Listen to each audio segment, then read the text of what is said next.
Technology 2 Extra Credit. Courtney, Harrell, and Jordan, Jessee. Ocean Conservation. Ocean Facts. Since the end of the last ice age, 18,000 years ago, sea level has risen over 360 feet. At the present rate of sea level rise, in the next 100 years, the global sea level rise will result in the flooding of lowlands throughout Vietnam, China, India, Thailand, Philippines, Indonesia, Egypt, and elsewhere. Recent changes in the salinity of water indicates the largest changes of outflow in the last 100 years, which is consistent with the stopping of the oceanic conveyor belt leading to the rapid onset of a global ice age. The decrease in salinity and subsequent decrease of the pH of the water makes it more acidic, which in turn kills the growth cells of coral reefs and has accounted for a 20% reduction in global coral growth in the last year. A decrease in salinity also kills trillions of microorganisms each year, causing a lack of food for krill, which in turn causes starvation of hundreds of baleen whales each year. He's going to fire with waste fuel.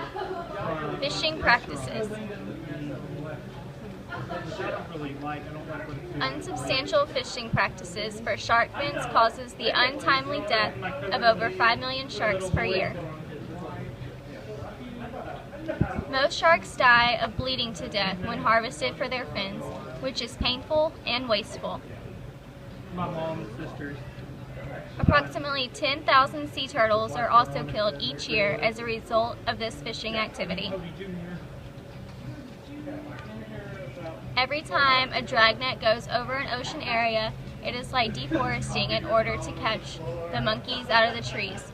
The forests of coral that are destroyed take hundreds to thousands of years to build, and often the fishermen come back several times a year to get even more. Human-related marine pollution. 97% of all coral disease is a consequence of human activities. Over 90% of all coastal zones worldwide will be developed by 2030. In Asia and Eastern Africa, over 90% of the sewage is discharged directly into the ocean. 80% of marine pollution originates from the land. More than 250 million people worldwide contract gastroenteritis and upper respiratory disease due to polluted seas. Solid waste have accumulated in the deep oceans to where sonar can track huge underwater storms by looking for city-sized piles of plastic floating the ocean floor.